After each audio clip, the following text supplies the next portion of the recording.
Hi friends, welcome to Radhesh 2223. So ఉగాదికి మేము ఈసారి ఎలాగైనా కానీ దేవుని సన్నిధానంలోనే ఉందామనుకున్నాము. సో అందుకని చెప్పేసి శనివారం రోజు మధ్యాహ్నం నుంచి ఆఫీసు, స్కూల్స్, కాలేజెస్ అన్నీ అయిపోయిన వెంటనే సో స్టార్ట్ అయిపోయామండి. సో శనివారం వచ్చేసి ద్వారకా వెళ్ళి ఆ స్వామి దర్శనం చేసుకొని ఆ నైట్కి అన్నవరం వెళ్ళిపోవాలి. మరుసటి రోజు అన్నవరం పొద్దున్నే ఉగాది రోజున స్వామి సన్నిధానంలో సత్యనారాయణ స్వామి వ్రతం చేసుకోవాలి. ఇదన్నీ మా ప్లాను. సో అందుకని ఫస్ట్ స్టెప్ ఏంటి ప్లాన్లో ద్వారకా తిరుమల వెళ్ళిపోవటం. సో కార్లో బయలుదేరిపోయాము, ద్వారకా తిరుమల వెళ్తున్నాము. సో ద్వారకా తిరుమల వచ్చేసేసి మనకు మెట్ల దారి ఉంది, అలాగే ఈ వెహికల్స్ వెళ్ళడానికి కూడా దారి ఉందండి. సో మెట్లు వచ్చేసి అది కొంచెం మనకు మెట్లు ఎక్కే వాళ్ళకి ఉంటుంది. దానికన్నా కూడా ఇలా కార్లో వెళ్ళే వాళ్ళకైతే ఇది కొంచెం చాలా కంఫర్ట్గా ఉందండి, ఈజీగా వెళ్ళిపోవచ్చు. సో ఇలా వచ్చేసాము మేము కార్ కదా, సో అందుకని పైకి వచ్చేసాము. సో మేము రీచ్ అయ్యేటప్పటికి మేము అరౌండ్ 5:15 అయిపోయింది. సో ప్రోటోకాల్ అమల్లో ఉందన్నారు, అంటే గుడి క్లోజ్ చేస్తారు, మళ్ళీ 7 o'clockకి తీస్తారు, మీరు 6:30కి వచ్చేసేయండి, అప్పుడే తీస్తారని చెప్పారు. మరి అప్పటిదాకా ఏం చేయాలని మాకు అర్థం కాలేదు. సో అప్పుడు ఏమన్నారంటే పైకి వెళ్ళండి, శివాలయం ఉంది, అలాగే చిల్డ్రన్ పార్కు అన్నీ ఉన్నాయి చూడమన్నారు. సో అందుకని పైకి వెళ్ళిపోతున్నామండి, కొండపైకి. ఇదిగో చూడండి, పైకి వెళ్తూ చూస్తాం, ఇక్కడ కొత్తగా కన్స్ట్రక్షన్ జరుగుతుంది. ఇంకా ఆ ముందంతా కూడా మండపాలన్నీ కన్స్ట్రక్షన్ జరుగుతున్నాయి. అసలు నిజంగా గుడి మాత్రం చాలా బాగుందండి. నేను ఎప్పుడో చిన్నప్పుడు చూసా, మళ్ళీ ఇప్పుడే చూడటం. గుడి మాత్రం చాలా చాలా బాగుంది.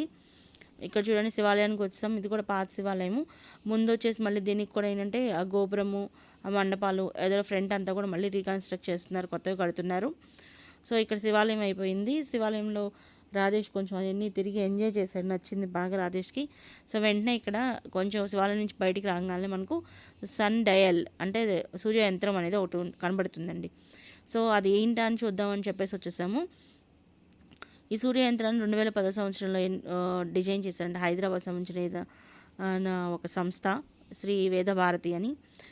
సో ఇది వచ్చేటప్పటికి ఏంటంటే మనకు మంత్ డేని బట్టి ఏ రోజు ఎంత అక్షాంశం రేఖాంశాన్ని బట్టి ఎంత టైం డిఫరెన్స్ అనేది మనకు వస్తుంది, ఎన్ని నిమిషాలు కాలాన్ని బట్టి రేఖాంశాలను బట్టి కాలం ఎలా డిసైడ్ చేస్తాము అనేవి మొత్తం ఎర్రర్ పాయింట్స్, పాజిటివా నెగిటివా ప్లస్ మైనస్, సో అలా అన్నీ కూడా మొత్తం వేసేసారండి ఇంకొక 100 years వరకు.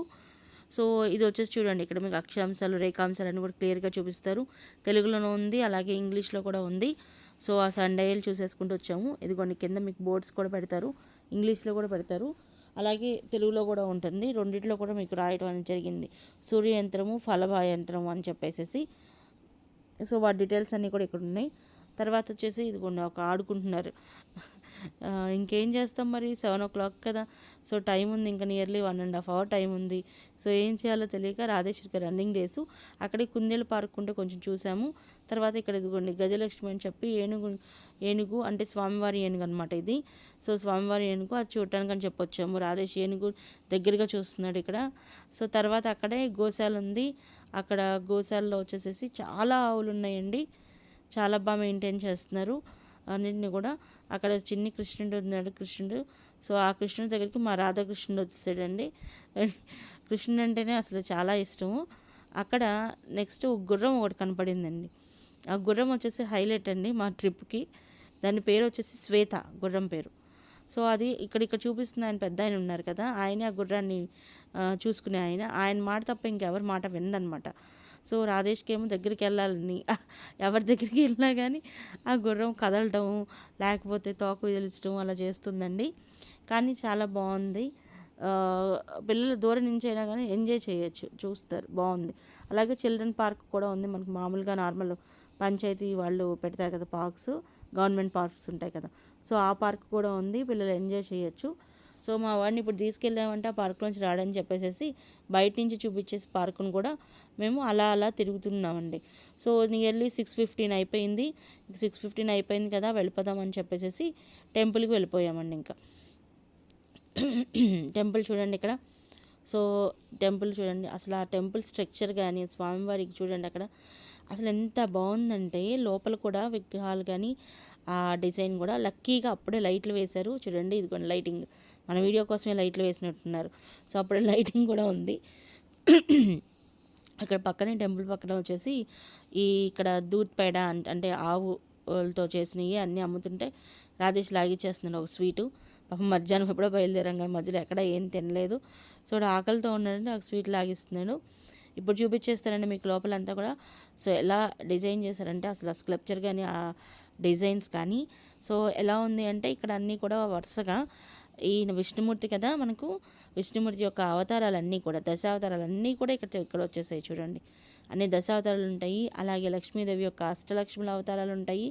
అలాగే అమ్మవారి యొక్క మహిషాసుని భర్తీ కదా ఆ అమ్మవారి, సో ఆ అవతారాలు ఉంటాయి. సో మొత్తం కూడా ఇక్కడ వరుసగా ఇటు లెఫ్ట్ రైటు. సో ఫస్ట్ స్టెప్లో దశావతారాలు వచ్చేస్తాయి, తర్వాత అమ్మవారి అవతారాలు ఉంటాయి. మళ్ళీ నెక్స్ట్ ఆ గుడి లోపలికి వెళ్ళేటప్పుడు మళ్ళీ అటొక ఎంట్రన్స్ అనమాట.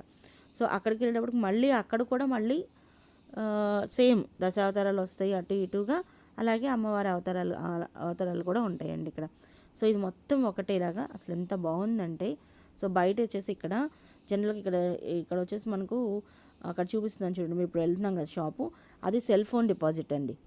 సో మీరు బయట ఎంతైనా తీసుకోవచ్చు ఫోన్లు, ఏమైనా తీయచ్చు పిక్చర్స్. బట్ లోపల దర్శనానికి లైన్లోకి వెళ్ళేటప్పుడు మాత్రం సెల్ ఫోన్స్ కంపల్సరీ ఇక్కడ డిపాజిట్ చేసేయాలి. 5 రూపీసేనండి, అంతకన్నా ఎక్కువ తీసుకోరు, 5 రూపాయలే. చెప్పులకు కూడా చక్కగా అక్కడే ఉందండి, లైన్ దగ్గరే స్టాండ్ ఉంటుంది, ఇంకెక్కడ అవసరం లేదు. అసలు లైటింగ్స్ ఉన్నాయి చూడండి ఎంత బాగుందో. వెనకాల అక్కడ సహస్ర దీపాలంకరణ చేసేవాళ్ళు చేసుకుంటున్నారు, దీపాలు వెలిగించుకునే వాళ్ళు వెలిగించుకుంటున్నారు. చాలా బాగుంది. మేము వెళ్తూ అక్కడ నామాలు పెట్టించుకోమన్నారు, నామాలు పెట్టించుకున్నాం చూడండి. చాలా చాలా బాగుంది. లోపలికి వెళ్ళాము 6:35కి లైన్లో నుంచున్నాము బయట. సో బట్ 7కి లైన్ ఓపెన్ చేయగానే ఫ్రీ దర్శనం వెళ్ళిపోయాము. 10 నిమిషాల్లో దర్శనం అయిపోయిందండి. ఎంత దగ్గరగా చూసాము, ఎంత బాగుందంట అంత బాగుంది. నిజంగా అంత ప్రశాంతంగా దర్శనం జరుగుతుందని మేము అనుకోలేదండి. అసలు ఆ దేవుడి దయ, ఆ స్వామి తలుచుకుంటే అన్నీ అలాగే జరుగుతాయి. దర్శనం అయిపోయిన వెంటనే అన్నవరానికి బయలుదేరామండి. సో ఆ వీడియో కూడా నెక్స్ట్ మీకు పోస్ట్ చేస్తాను. Please like, share and subscribe.